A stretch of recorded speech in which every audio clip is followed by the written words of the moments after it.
The NFL off-season is heating up. Baseball's back. It's time for a bumper episode of 3rd and 5.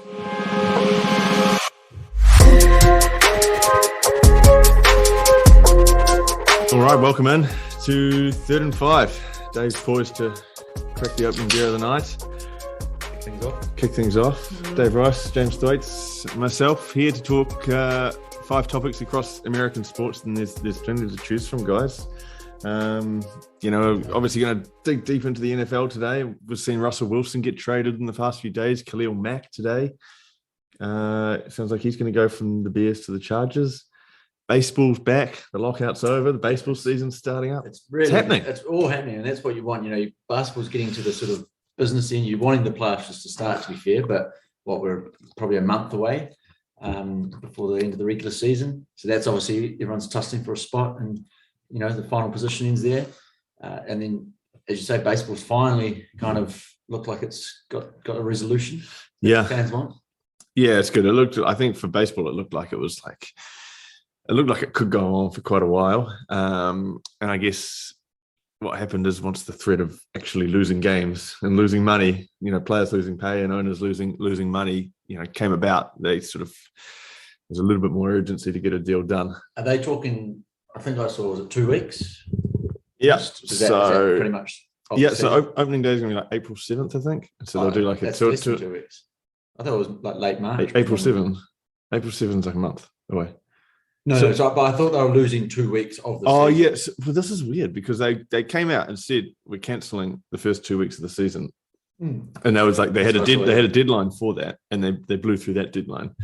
But then Major League Baseball was like, actually, we think we can salvage a 162 game full season. So the deadline for that is now this Wednesday. And so they're like, it sort of made these, they had like 3 or 4 deadlines that really didn't mean anything. Play with shorter turnarounds. That's condensed. Let's say it's 8 days, but it's already pretty condensed. Yeah, I think they might push the playoffs back like a few days, and they'll play a few double headers to get it done. But so how long was that locked out? 94 or 97 days, right? 99 days. Yeah. The worst thing is they took 43 days, the first 43 days of the lockout, the two sides didn't meet at all. Nice. No one talked. Perfect. That's exactly what you want out of a negotiation. Exactly. Just neither side talking to each other. Maybe that was probably like, NFL was heading up at that time, so maybe they all had the distractions, Just listening to our podcast, getting their multis on. And they listened to our podcast, got so excited for the NFL, and like, forgot to do the collective bargaining. Happens to the best of us. Exactly.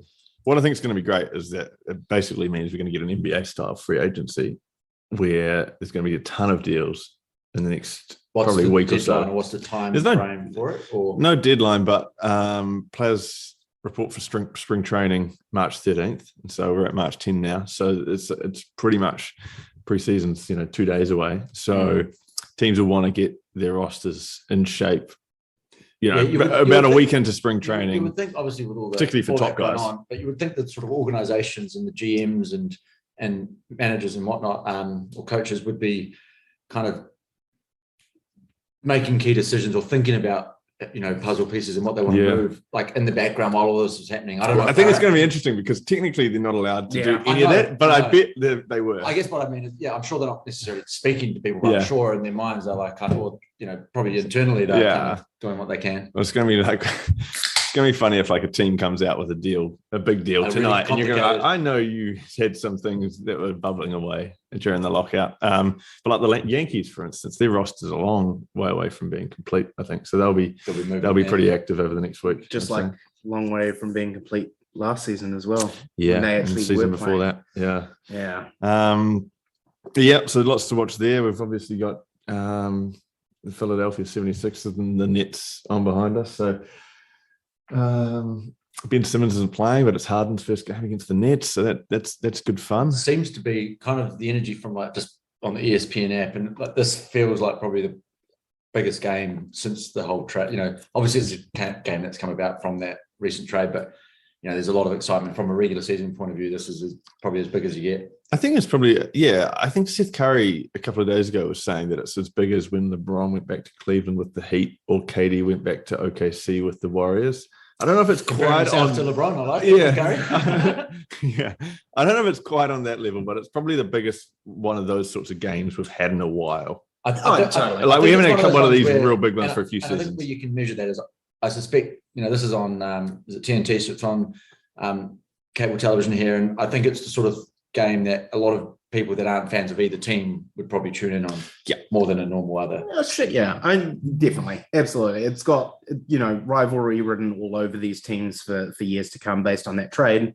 And there's a lot of bad blood between players, I think, regardless of what they say in the media. So, yeah, it should be good. And, did you hear what KD said? He was like, a rivalry has to be over a few years and has to be the same team. He was pretty much mugging and shooting it down. There's no rivalry because, the teams, and it's hard to have a rivalry in today's age because the teams change so much. It's changed so much, but, the players, he might say that, but also KD, we've watched the first 4 or 5 minutes and KD's come out with a few big dunks and he's clearly fired up for this one. So that's good. But let's get into things and start with the NFL because the NFL off season's heated up. As I touched on earlier, Russell Wilson is traded to the Denver Broncos, to the Seattle Seahawks, my team that I started supporting about 6 months ago. After a brilliant first decade. So the Seahawks got first-round picks this season and next. So they'll have a first-round pick in the upcoming draft, second-round picks this season and next, and maybe a fifth-round pick. And then they got Drew Lock, who I don't think is going to – I don't even know if he'll be their quarterback. Noah Fant, tight end, and then a defensive player. And I think they gave a fourth-round pick back to Denver as well. So I have a feeling they got might have been 2 second-round picks as well. Yeah, they got 2 second rounds. Yeah. So 2 first rounds, 2 second rounds, and a fifth round. It's a great. We've had this debate before on the pod around. Do you go for established and give up a whole lot of future potential, or do you and what's the better argument there? And I think most people would probably say that you take what you know. So in the fact that Russell Wilson is he's a Super Bowl, went to back-to-back Super Bowls, he's won the Super Bowl. He's certainly better than anyone the Broncos have had since Peyton Manning retired. Mm-hmm. So I think people will probably sit in the Broncos have won that trade camp because of that, it's all about, potential, and it's hard to know what to make of the draft and to get that right. But, I feel like the Seahawks, they could go right out of it. It's hard to say right now, but, and what I guess the other thing in my mind when I was thinking about this was we don't know, was there a little bit of, they weren't happy with Russell Wilson? Is there any of that, that could have been there that we don't get exposed to? There was talk of a little bit of disagreements between the coaching staff and Wilson. But I think if you've got a quarterback as good as Russell Wilson, you don't trade him if you're intending on competing still. And they also released their top defender, Bobby Wagner, as well. That's mind-boggling, isn't it? Which I think suggests that they're probably going to be rebuilding for at least a couple of seasons. And they have to. The Seahawks are shit. The Seahawks aren't shit. The Seahawks are shit at drafting, and they're exceptionally bad at drafting. Yeah, but you can't. I mean, they obviously get it wrong a lot, but that can't be their mentality. Oh, we're just going to screw up the draft again. They also got Russell. They also got Russell Wilson in the third round. They've drafted for guys like Metcalf and but some of their best players were low. A lot of their best players were actually not in the first round. Yeah, but they've had the majority of draft picks have been bust. There's a few gems in there, for sure, but they honestly and this is coming from an Eagles fan because the Eagles fan had Eagles had a period where they just absolutely sucked at drafting, taking Jalen Reagor instead of Justin Jefferson. The Seahawks suck at drafting. They also suck at giving up too much for players as well.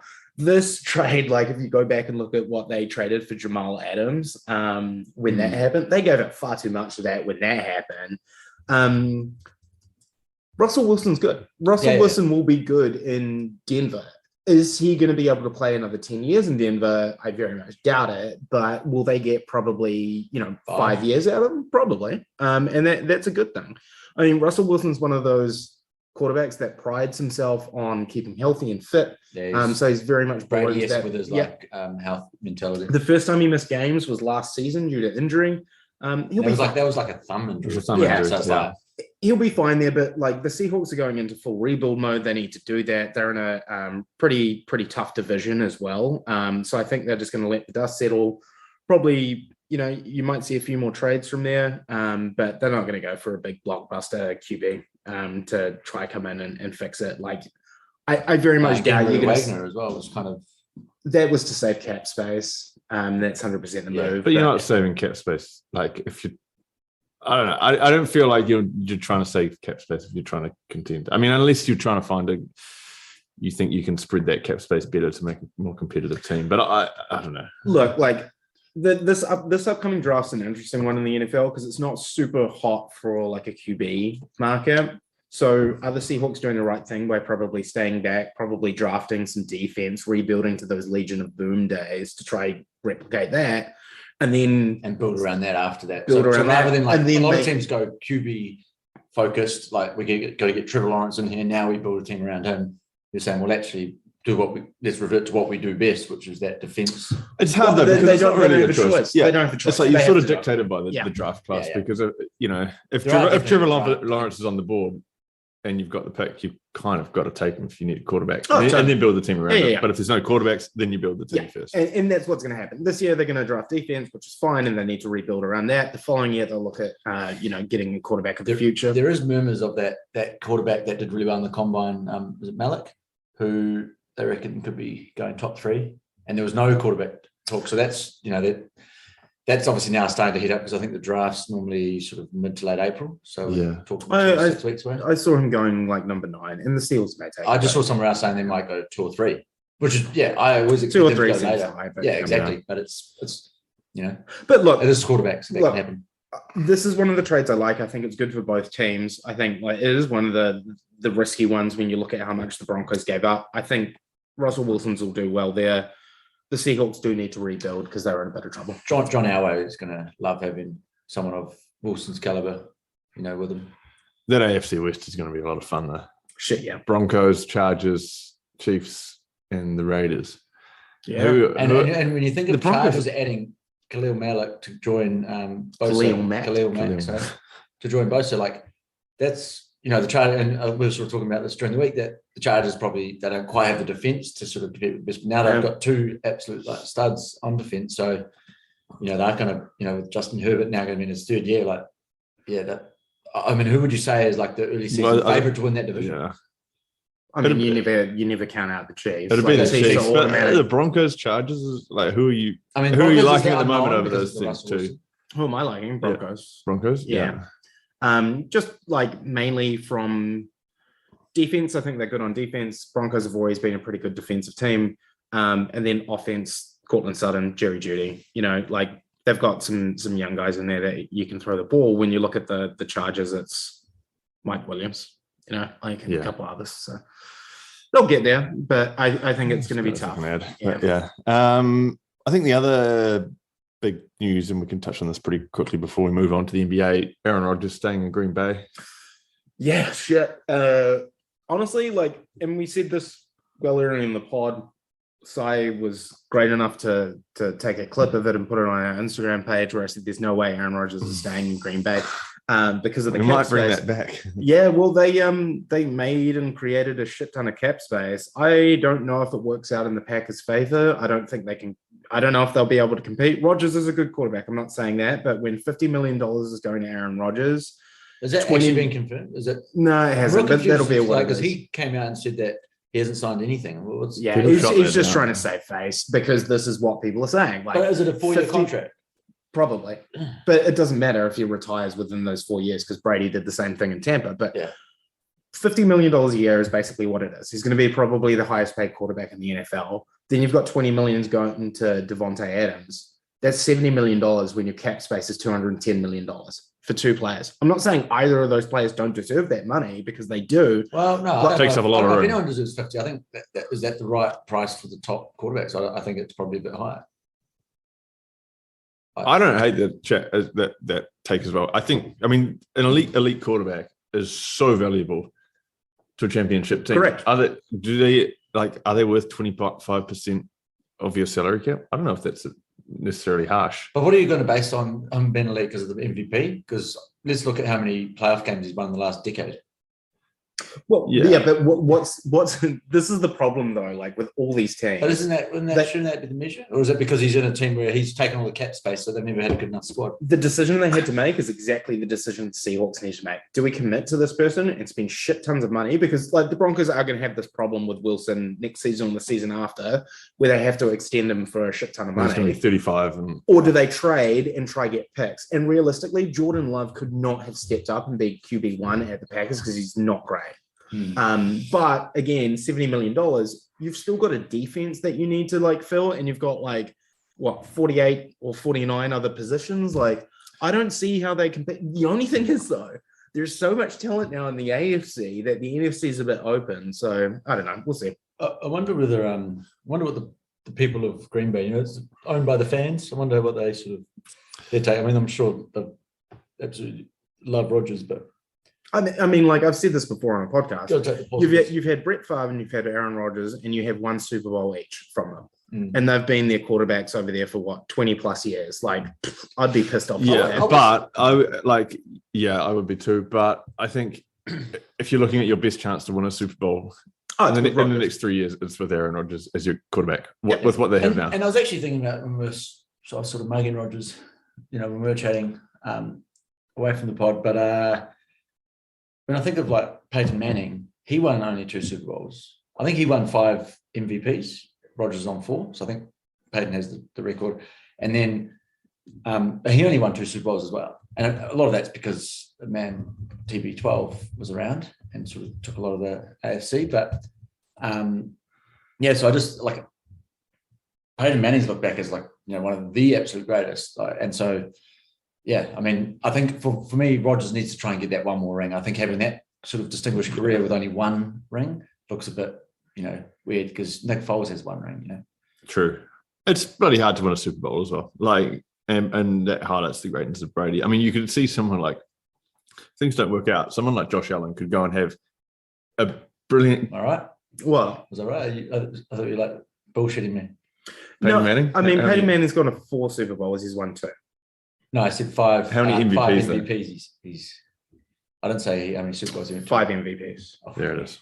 But anyway, Josh Allen could like example could go through, have a brilliant career, and never win a Super Bowl. Again, this is that stupid argument. But, that comes back to the LeBron Michael Jordan thing when you judge people's legacy off championships. Exactly.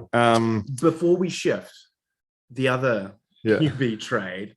that I don't know if anyone saw coming. Carson Wentz going to the Washington Commanders, the Washington football team. Commanders. What an awful name. They should have kept Washington football team. I think everyone might quite like the football team now. Oh yeah, totally. But the winner of this are probably the Eagles getting rid of Carson Wentz last season for a first-round pick. Kind of a bit surprising. Apparently, Washington made a play to try get Russell Wilson from the Seahawks, but the Seahawks didn't want to trade him into a team from the NFC. I'm not convinced Wilson wanted to go because Wilson had no trade clause as well. He did. So he had to waive that. So Washington apparently were offering more. He said no. Apparently, the Eagles put something in, which is absolutely fucking hilarious because they were saying Jalen Hurts was the quarterback of the future, which was obviously bullshit and everyone knew it. But they didn't want to trade him in the NFC. That's a real element that a real casual sort of observer wouldn't know. Like that's a real big thing when it comes to these trades is you want to get them as far away as possible. So, you're far more open to negotiation and trading to someone away from your, into the AFC or, to the opposite conference, which is a good point. And you certainly wouldn't want to do it to a division. So, like he was never going to go to an NFC West team. I mean, they're not competing next season, or the next couple of seasons, so it won't matter too much. But it isn't. Denver do play in Seattle next season. So that'll be a good game. So he's going to get. I think I read he's obviously going to get to play the Eagles twice next of the season, and he's playing Indy. He gets to play Indy. So that's pretty cool. Sort of anomaly for a former player to get to play both. Yeah. Yeah, there'll be some good. I think there'll be some more action. Do you think, or is it? Yeah, probably be a little bit. But I mean, Jimmy G will land somewhere, I'm sure. Deshaun Watson, we'll see what happens with this. That's probably the most interesting for me. Is someone gonna? Do you think he'll get picked up? Like, do you think? I think he will. Yeah, I think he's good enough. He's good enough. It'll be clearer next week what's happened. In terms of like what's happening with his case, or yeah, so he's been called into court on Friday, US time. Okay, so there's probably a lot of teams all. Apparently, he's pleading the fifth though, so it's probably just going to get. Yeah, I don't know. We'll see what happens. That's it, though. Yeah. Also read that just before we move on about Jerry Jones has his like this 25-year-old illegitimate daughter potentially. Yeah, I saw Come across that. Oh, really? Yeah. And the Cowboys haven't made the Super Bowl in 26 years, so do the math there. So you're saying he's got to murder his illegitimate child to win a Super Bowl? No, I think he's obviously cheated on his wife. And ever since, it's like God striking down on him and saying the Cowboys ain't. Oh God! Oh God! Good theory. Anyway, moving on. Anyway, yeah. Well, I actually just stole that from Twitter. Someone suggested it. NBA MVP race. Mm-hmm. So Joel Embiid's the favorite. I'll pick up my team. Our least favorite team. Joel Embiid, Jokic, Antetekounmpo, DeRozan, Ja Morant, and I think those is probably going to be one of those five. I mean, like, I don't even think it's going to be one of these five. I think it's like realistically a 3-horse race with an honorable mention for DeMar DeRozan. The way I look at this is you'd choose DeMar DeRozan over Ja Morant. Yeah, for fourth. Yep. 40 to 23 at the end of the first quarter, by the way. Nice. I agree. I think, to be honest, I think if I was for a long time, I've been thinking it's probably Embiid's the front runner. I actually think Jokic is getting into that. I fucking hate you. I fucking hate you. Embiid's all over it. He's been like, I think Jokic, because what they love to talk about, and is most valuable player, and it's like Jokic has absolutely carried his team. Not to say that Embiid's not done well with his team, but I just feel like, Jokic is putting the Nuggets in a sort of competitive position to make a title run, especially if he can get his actual help back. I mean, looking at the stats, so Nikola Jokic averaging at the moment 25.5 points, 13.8 rebounds, and 8 assists in 55 games. Embiid, 29.7 points, 11.1 rebounds, 4.5 assists, and 47. And then we got Giannis at 29.4, 11 and 2 rebounds, and 6 assists, and 49. I agree with you, Dave. Like 100% agree. I reckon he's going back to back, and I reckon like these last 2 games are gonna really stand out. I think Giannis probably like slips a bit just because they got a tougher schedule. Embiid's numbers will probably drop naturally a bit with Harden there. The only thing what will be interesting is like I think you're right, like as well, when you look at like the recency, if Jokic has a really strong time as well, then you sort of do have that natural recency, and it's kind of all these games now matter. I think end of the day though, it's going to be the third MVP winner that's not from America in a row, when you had Giannis, Jokic last year, and we're really talking about the 3 main contenders are the 2 that have won it recently, and then Embiid and that. True. So that's interesting, and that's probably where you're probably going to see some patriotic voters that will go for Ja Morant or DeRozan. DeRozan is probably more than Morant. As there might be a few token votes there, and I think that's purely because someone wanting to see the American win it. But I can't see. Can't really make a strong case for either of them though. So I mean, the thing at the moment is like it's changing week to week, right? Like based on their performance, which obviously is like a stupid comment because of course that happens. But they're all just having their monster weeks. Like I think Jokic is like having these 30-point triple doubles while he's playing, and he's really carrying that team, like you said. Embiid is like, having 40-point games. Giannis is obviously really like, stepping up for that team. But yeah, Jokic is definitely my pick. I think if you're looking for like the best value of money though, like if you're going to bet, like Giannis is the best value. Yeah, like for sure. But yeah, Jokic, that's where I'd go. But it's what do you? I don't know. Is it, we've said 5. I think that's probably Ja Morant, DeRozan. DeRozan had a really hot streak. It was like a month or so, I reckon, maybe in January, where DeRozan was probably the guy at the time. But I just don't think, I think the other 3 have been far, and maybe Giannis is actually 3rd in the race because of this. Embiid and Jokic have just been monsters all season. Like they've very rarely have they had an off game or a quiet game. I was also texting you guys earlier today about the Bulls are particularly second half of the season been absolute flat track bullies, where they are terrible against any of the top teams. And then you've also you've got to look at their best player in cases like that, and he's not leading them. And that definitely puts, I mean, it's not you're not going to decide an MVP race on that, but it's certainly you lose hurts his credibility case. when you can't lead your team to win against another top team, it hurts. I mean, like DeRozan is averaging 26.5 points, just over 5 rebounds and 5 assists. It's not a small feat, but agree. Like when you start comparing that to the others, whether doubling his rebounds and scoring more than him in most cases, and then everyone apart from Embiid is assisting more. Like it's just he falls off. Yeah, I think and we have gone through a few times whether contenders, pretenders, and I think that's where the Bulls could be. As you're saying, they're sort of fading off a bit. They are fading now because they've had a tough. I don't think there'll be any team in the East that would be overly like if say you finish 6th, 7th, or 8th. And your assignment is Chicago. I don't think you'd be overly. Is Zach LaVine injured? He's back. He's back now. But he has been injured for a big chunk. Yeah, which is a big part of that as well. Yeah, I mean, it's hard, right? Like a week ago, I said if there's one team that's going to probably fall out of the 6, it's going to be the Bucks. The Bucks haven't lost since then and are looking really, really fucking good. Second now. So, I mean, it's tricky, but I don't know. I looked at the Bulls and I went back through their schedule all the way to January, and they were just losing all the games against the Heat, the Grizzlies, Suns, Bucks, etc. Team I've been impressed with, actually, this is sort of unrelated, but is Phoenix keep finding a way to win a lot of their games, and that's.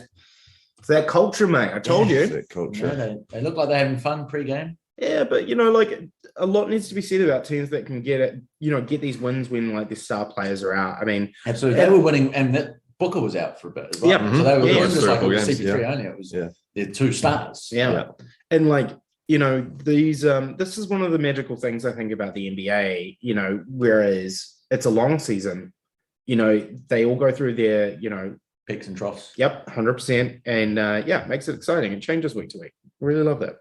Yeah. I don't know what you guys are, and I did say this before, but I kind of just want the playoffs to start now.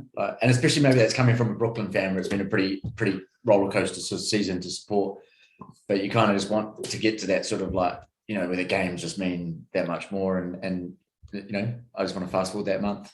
Yeah, and I think these playoffs are going to be great because I think there's so many even good teams. In them. I'm probably like, as a Nets fan, I'm like, I kind of want to see the Nets top guys play a few more games together. Yeah, first. It's probably better for them to have a month. Yeah, exactly. For Eric Adams to let our boy Kyrie play at home. There's rumours that that's around the corner, but we'll wait and see when Kyrie can play home games. I think all done on the MVP chat. Yep. Yeah. So wait, who was your pick? I think Embiid, but I think that I've probably watched more 76ers games than Nuggets, and some of those performances where he's put up 40 points, 18 rebounds, and a bunch of assists have been 40 points, completely 20 made from the line. And then so me and you are going for our the big survey. Well, yeah, I just think I could see him winning it. I think he kind of probably. I think maybe that's probably changed from a couple of weeks. Just I feel like he's just going to be the guy that. And goes back to back. Has there been many back to back MVP winners? Probably. Sure. Jordan would have Michael done it. Jordan might have done it a few times. How many MVPs did LeBron win? Oh, LeBron would have gone back to back for sure. LeBron back to back in 2011, 12, and 2012. 13. Steph Curry back. Giannis was back to back. Giannis. LeBron James was back to back twice. He won 4 in 5 years. How many has Giannis won? Giannis won 2. So actually, it would be the 4th year in a row. Of an international. Yeah. Who won the year before Giannis? James, he who must not be mentioned, James Harden. Steve Nash, our Canadian friend, 04, 05. Actually, there's been a lot of back-to-backs. I guess this makes sense because these good guys hit their prime. Yeah. Steve Nash went back-to-back. Tim Duncan went back-to-back. I don't know if that makes sense. I don't know if that. Michael Jordan went back-to-back. You still got good players around. Like if Jokic goes back-to-back, he's having to beat Embiid, who's had a monster year. Giannis, who's been again. So that it's Bill Russell going 3 times, Wilt Chamberlain 3 times. Larry Bird 3 times. I wonder if Times. did Magic? No, Magic didn't. But I mean, that kind of be cool. Man, LeBron was close to doing it. Won it 4 out of 5 years. Derrick Rose. And Derrick Rose got it. Right. Sweet. Yeah, so we'll do the deep dive now. So we did the Suns and the Heat last week. This week we'll do the Bucks and the Grizzlies. Have a look at their starters and their bench and their weaknesses and strengths. So let's start with the Milwaukee Bucks. So they, at the moment, just talking about them, they're on a bit of a surge at the moment as we record this. They've won 6 in a row. They're second in the East and starting to heat up. How far away are they behind the Heat? A couple of games. I think. They should overtake. 2 games. I think. There's a good chance they pull them in. You reckon Bucks top seed? I reckon there's They have a tough good chance. schedule. And they do have so they do have a tough schedule remaining. Actually, yes. No, they're not going to be top set. Well, fuck it. I think there's a good chance. I mean, it's two very good teams, but I don't know. The Bucks are playing well. I could see I wouldn't be surprised. I haven't watched heaps of Bucks games. I'm still kind of hurting from Kevin Durant's big toe. But the one thing that I have noticed from when I have watched is, and maybe it's just been the games I've watched, but Portis, big fan of Portis. He's been big as a role player. I feel like he's improving or really contributing heavily to the team. So I think when you've got what would he be, the 4th or 5th sort of best player on the team? When you've got guys like that sort of contributing like meaningfully, I reckon against the Nets he got 30 points in one of the games, and he's done that a few times. He was good, and so I feel like that's a real sort of string to their bow and makes him a dangerous proposition because what you're going to get from Giannis, and if he has an off night, you still have Middleton and Holiday to sort of step up. Well, that's the good thing about the Bucks. Like, if you're a Bucks fan, this is a team that has been able to keep the majority of their championship-winning team together, which is obviously exactly what normally rare. I mean, the Buccaneers managed to do it, but it is normally rare in the professional sports here in America. Yeah, and I mean, like, if you're a Bucks fan, like, you're obviously pretty happy what's going on. I think they're coaching, like, I'm not a big fan of their coach, their head coach of the thing. I don't think a lot of Bucks fans were until they won that championship with them last year, and even then, still potentially wanted him gone. But look, they had that finals rematch against the Suns the other day. Obviously, the Suns were a bit deflated with their squad, but they got a great win. But yeah, it's just that tough stretch going down towards the end of the season. But I don't know. They're definitely going to be contender to win the East overall in the playoffs and go through to the finals again. And I don't think you can ever count out that Bucks team with Giannis.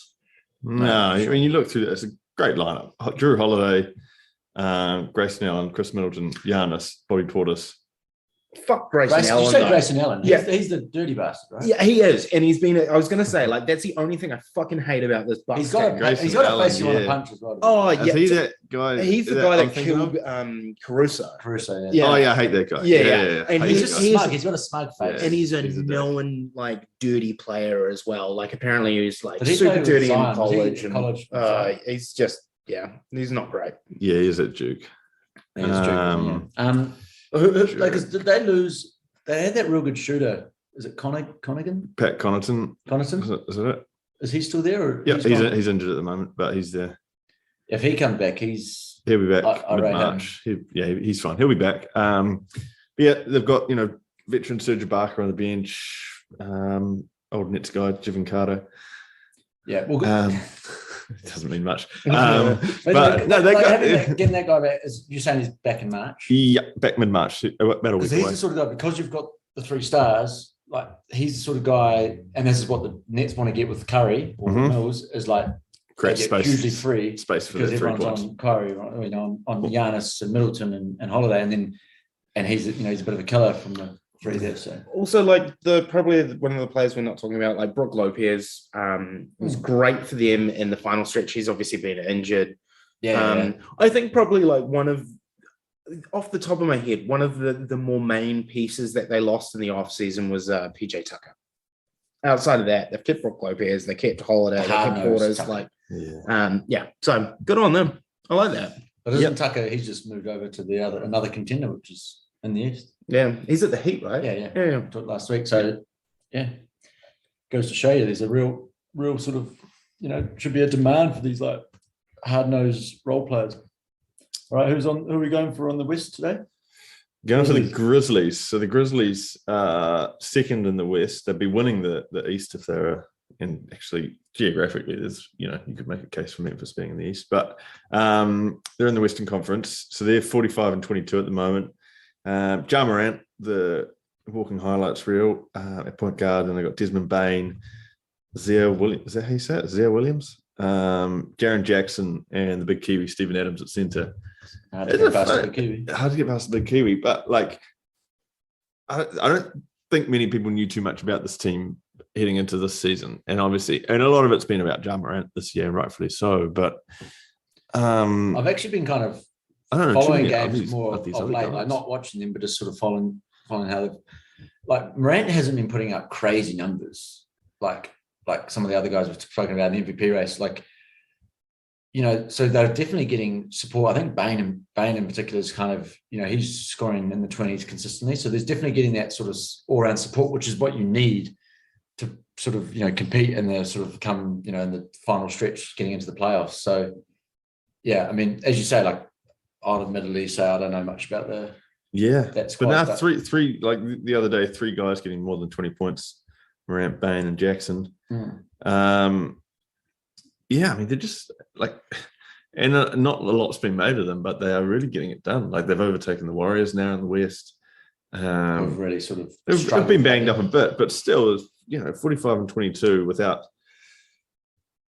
They're a team that's really. As you say, would that record put them at top of the East? Top of the East, yeah. So the only thing, obviously love watching Ja Morant. He's averaging 35-ish points a game. Steven Adams is an absolute monster on that team. Like, Steven Adams gets a bit of shit, but where lack of an offense, but like where Steven Adams excels, right, is your offensive rebounding. And what's he doing in the NBA this year? He's leading the NBA in offensive rebounds. Like, he is doing what he is built to do. Like, he's tough to get around. He's great, like with screens. He's a huge monster. Like, correct space, Morant. Yeah, that is helping that team a lot. Where this team falls over, though, is like you look at their record and where they're dropping games. They lost to the Houston Rockets the other day. Like, that's a Houston Rockets.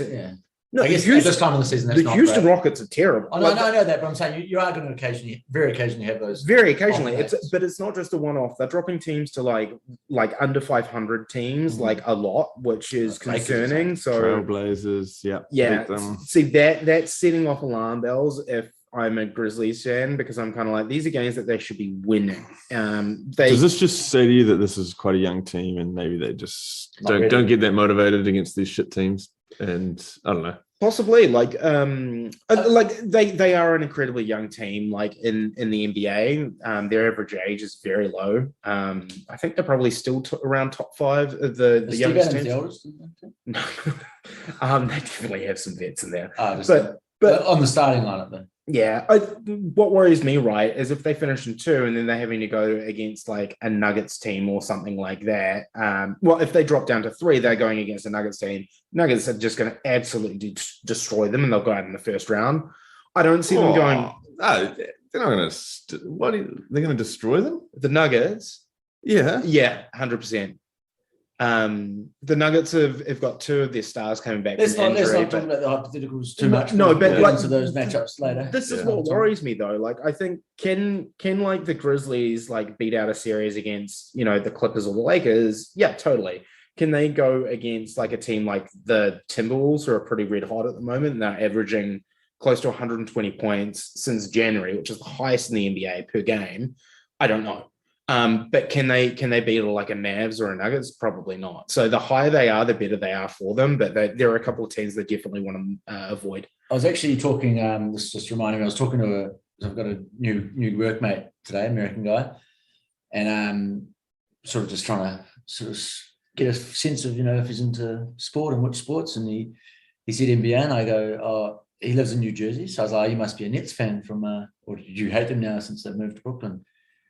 And then he kind of was a bit hesitant. I was like, oh, are you more of like you support a player, which is my theory.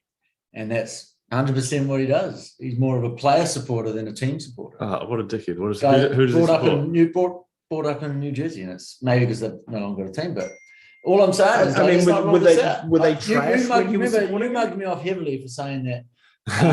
For that theory, you're saying that's a Kiwi Australian only. Right? I sort of propositioned it, and I've only spoken to one American about it, and it was he's a Luka Doncic fan, so that's his team. Not necessarily his team. That's the guy. He supports. Luka Doncic hasn't been in the fucking league for like what, 5 years? Yeah, so that's so I didn't actually go back. I didn't dive too deep into say, well, who do you support before? He came Yeah, from? but like, so normally people that support players, right, are people that are like, well, I don't like that team because they're shit. Like, and that's probably how old is this person? He'd be probably 30. I mean, yeah, like I don't know. Has any New Jersey team been good over the last 20 All years? I'm saying is I don't think he'll support players. But anyway, The yeah. New Jersey Jets and the New Jersey Giants. Yeah, anyway, so Grizzlies and Bucks, two very good teams. Yeah, the two teams. Grizzlies, it's the big thing that it is hard to know is like how a team that is so raw, that I doubt many of them have, certainly that are playing meaningful minutes, have played many playoff games before this season. Obviously, Steve Adams has. Steve Adams has had a great career, by the way. Hang on, we just saw this work really well in the NFL when Joe Burrow went to a Super Bowl with a young team. Maybe it could work. Is that where you're going? That's exactly what I'm going. Where it's like, so it's very hard for us to sort of predict this, but sometimes that's sort of just kind of inhibitions go and like they just play. They let this sort of, and someone like Morant will just kind of relax and ride the wave, and which is what Joe Burrow did, and Jamar Chase for sure, and then you can sort of let's see how they go, and you're talking about potential matchups, and it might for them you hope it's second round that they get maybe the Mavs or the Nuggets, best of seven, like Morant steps up, like they maybe can get through, and then all of a sudden you're talking Western semis, or would it be Western finals at that point? They've been funny because I've kept thinking like obviously they're a good team, but I've never thought they're like a 2 seed in the West team, and throughout the whole season I've thought they would start to drop off at some point, but they've just never done it. Like they've kept winning. Yeah, the West is weird this year for sure. It's a funny one. But yeah, so Memphis will be. Well, they're going to be probably at least one of the top 3 seeds in the West. Yeah, no question. Team to watch. I think they're top 2. I think the Warriors are struggling. We'll talk about the Warriors next week. Probably next week. They need to get Draymond back. Mm-hmm. What are we talking about next? Contract manipulation. Oh, yeah. So we came up with this idea kind of based out of the fact that Rodgers took a huge deal and whether he should take team-friendly deals to create a better roster. I think players should never have to take a pay cut to create a better roster. I think it's more like if you can't create a good roster by paying a quarterback money, which I don't think 50 million quarterbacks should earn 50 million, then it's a problem with the salary cap, I think. What do you guys make? What do you guys think? I like the idea of the salary cap. I like what the NBA does when it has luxury tax, as in if you go over a certain point, you're basically having to pay other teams extra money for the right. I like team-friendly deals. It tends to work out way better. And it's not saying take $1 million a year for some of these players to go play on an amazing team. Sure, it does happen. Like Golden State Warriors, when they were in their title run, it happened with a lot of players where they're taking the veterans minimum to go on that team. Something like DeMarcus Cousins in his prime. Take $2 million deals. Okay, so that's actually a really good example of somebody that tried exiting out. So DeMarcus Cousins, his story was he left New Orleans, I think, at the time. Instead of re-signing there, he did a 1-year deal. He blew out his ACL, got injured, and then basically nobody wanted to sign him because he was an injury risk. He went there and everyone was like, well, this team's stacked. I think he blew out his other ACL that year as well. So it actually he got a lot of heat, but he was like, hey, I'm coming back from a heavy injury. But, there are a couple of examples. Probably Antonio Brown may be considered one in the NFL where he's gone to a team. I mean, it obviously worked out very badly for that team, being the Buccaneers and all the teams before that. But he was on low money. He obviously complained Adele about it. Beckham? Didn't he get paid in Bitcoin? Adele Beckham, he got bought out of his contract though. So it's basically doing what Blake Griffin did when he got bought out of his contract for the Detroit Pistons, and then went and signed the like minimum at. Okay, so that was just the Rams were the beneficiaries of that. I think so. Yep.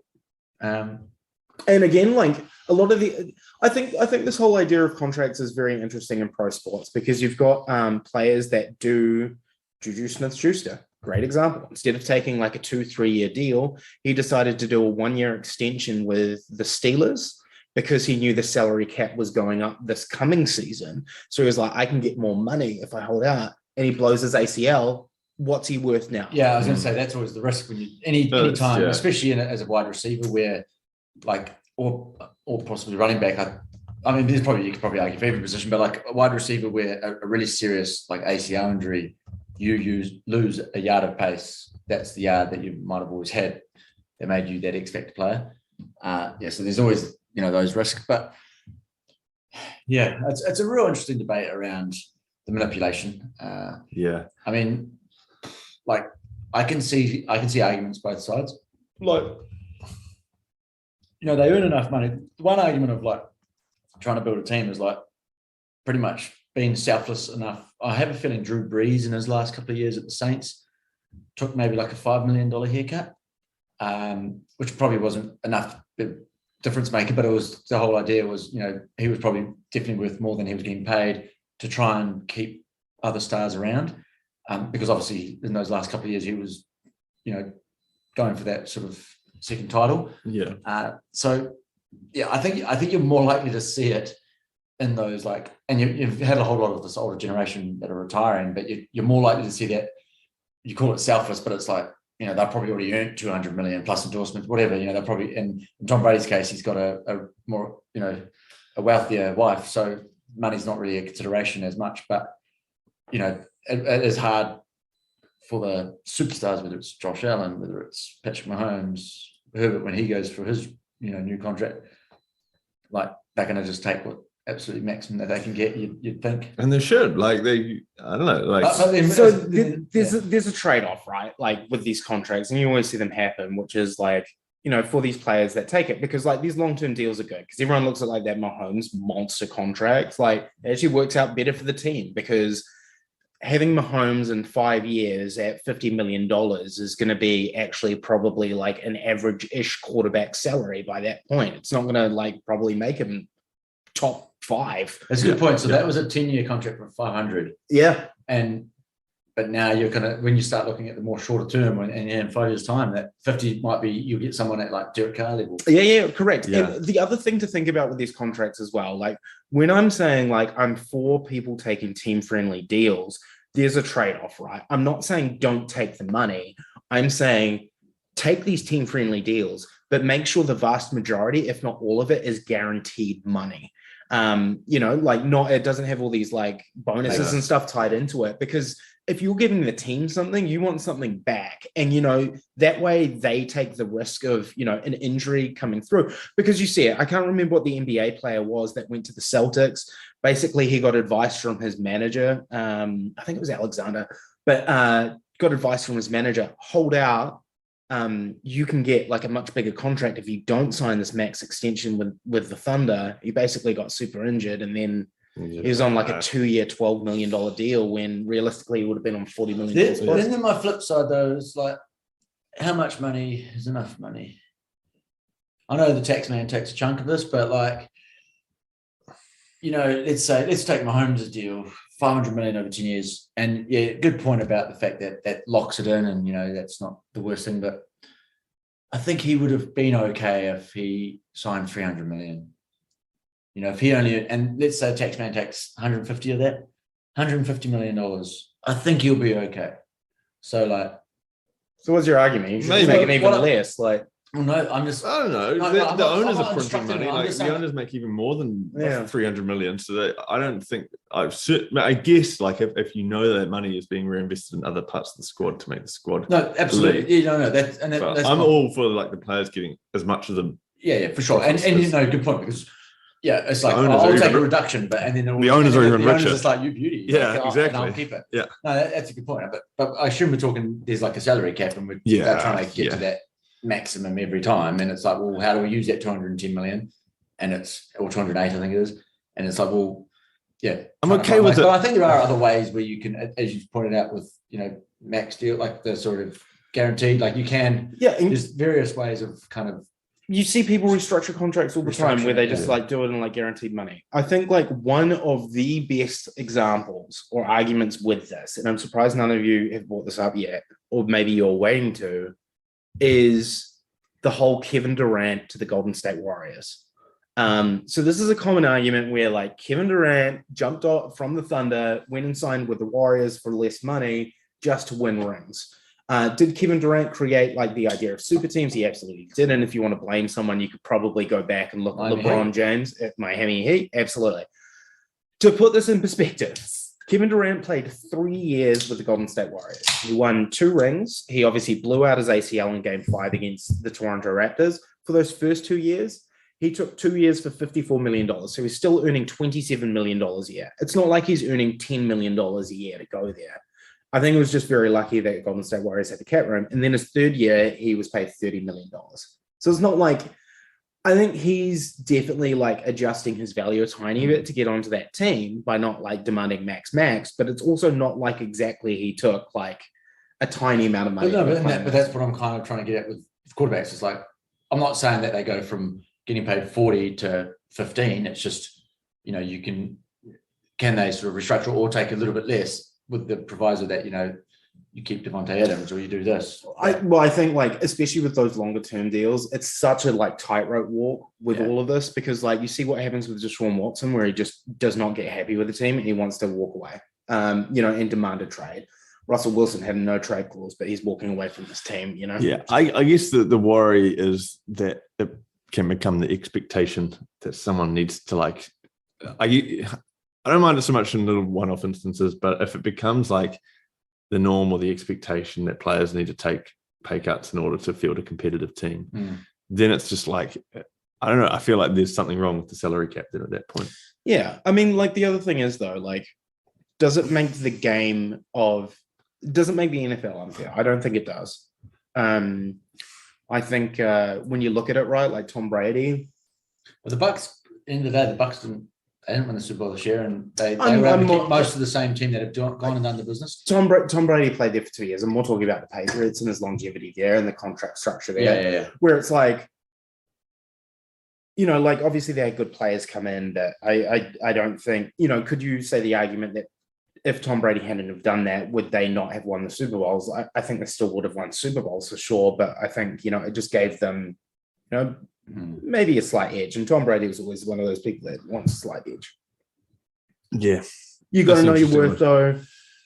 Guaranteed money, hard walking into free agency, I think, if coming off an injury. So, yeah.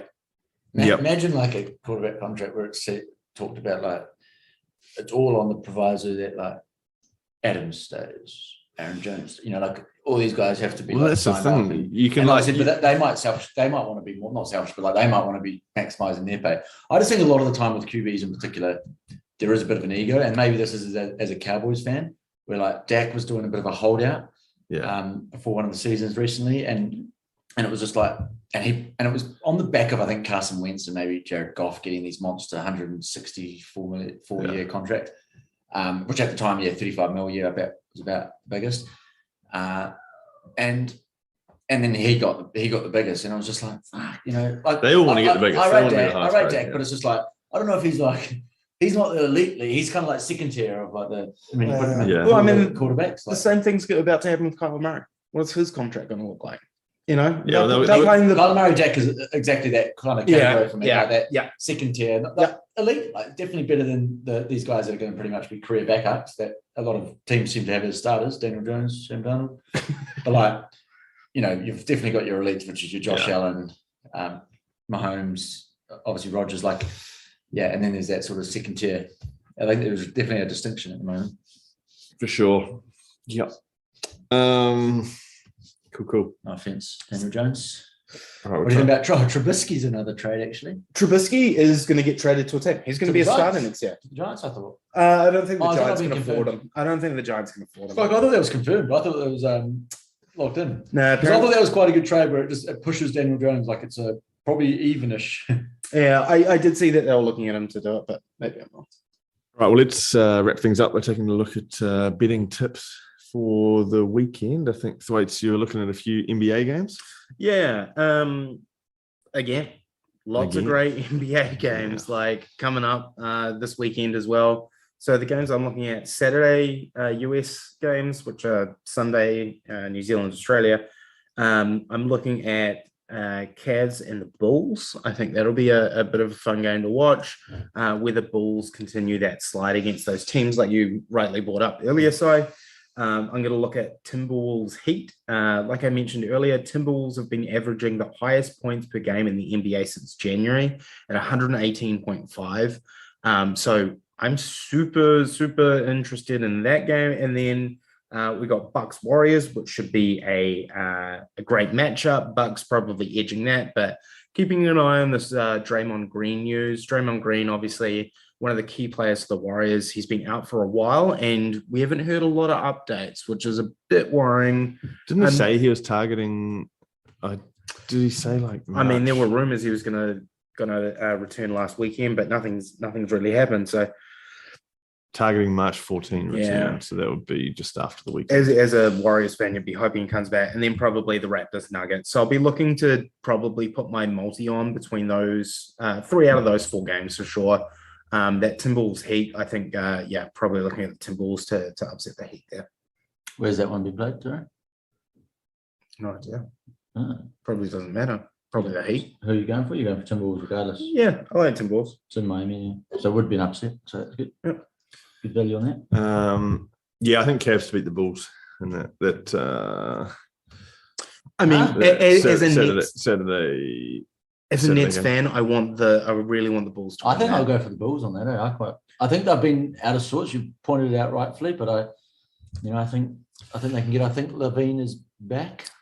Well, Cavs haven't been shit hot either. In the last I think that games, would probably be a fairly evens sort of odds game. I just wonder if it's in Chicago. I wonder if the Cavs might have a pretty friendly line. Some friendly numbers there. Don't have that. If you're looking at, so I was thinking about Major League Baseball free agents. I don't know if you can bet on where free agents are going to sign. No, I think that there would probably be a lot of like inside league issues with something like that. True. Yeah. Just like, because, they'll normally know what's happened. Yeah, they might. Yeah, there's a little celebration with the family or whatever. A little bit more manipulation of that market. Yeah. Yeah, well, I guess that's. I like it. What's your prediction though? I think Freddie Freeman, who is like the face of the Braves, I think he's not going to sign with the Braves. He's a likable guy on interviews. Yep, won the World Series with them. Yep. I thought it was a lock he would re-sign with them, but I don't think he's going to. I think he's going to go to the Yankees. Nice. I think the Yankees are going to hit him. So yeah, anything else? Is there any Premier League? What position in the field is he? First base. He's a big left-handed hitter. Left, right, out. Who's our normal first baseman? So we had Rizzo last year. He's a free agent. Okay. Freeman's a huge upgrade on Rizzo. And then we had Luke Voigt, but he's injured. Are you talking about betting, or are you just trying to fucking improve your Yankees knowledge, man? Obviously, I've been a Yankee fan all my life, man. There'll be a bit of Premier League on. There'll be some Premier League. But yeah, I mean, the basketball's always tasty odds at this point. Actually, there's the 5th major of the year is Players' Championship in golf this weekend. It's already started. It's the TPC Sawgrass in Florida. My boy Cam Smith has had a good start. So I think what I'll be looking at is I'll be doing some live betting for that one. So wait for tomorrow, which will be who's made the cut and where everyone's placed going into the weekend. Well, they had a bit of rain by the looks of it. Yeah, because there's a bunch of guys on only 2 or 3 holes. It's suspended. So very classic Florida. But I think you've got like Dustin Johnson, Brooks Koepka are in the mix there. Justin Rose, Jason Day. So there's definitely some names. I mean, everyone who's anyone is there. Danny Lee's on the cut at the moment. On the cut line. Birdied. He's only played had one hole. and he birdied it. Yeah. I just saw he's one. Yeah, it's one hole. He's still got 5 bogeys to cover. Oh well. So there's a bunch of guys that haven't even teed off. So do these guys have to play 2 rounds in a day? Yeah. Shit. Oh, you rush off those guys, I would have thought. There's some decent players. Henrik Stenson. Yeah. And then those guys, on I mean, Cammy Smith's my normal kind of, I like to kind of bet on him if I'm going to bet. And he got 3 under for the day. So 6 under's the lead. So yeah. Yeah, you got like the mix, and you should, and depending on where he is placed going into the weekend will be whether I win, top 5 or top 10. Obviously when you look at guys like Spieth, Thomas, McIlroy, all only got a couple of holes in today, so they'll have a big workload in the next few days. It's maybe that opens things up for some guys like you say. Yeah, so I think there's that. When does the Formula One start? Not quite yet, is it? Not quite yet.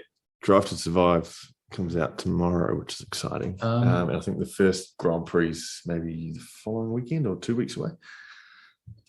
Yep. And any other obscure sports you want to dive deep into? Formula One is not obscure. Is golf and Formula One obscure? Yeah, what the? It's not obscure. I'd argue they're probably the 2 of the most popular. Wouldn't say that for golf. Just more globally, I mean. From a betting point of view, at least. And then, are there any other games that we haven't gone through? 20th of March, next weekend.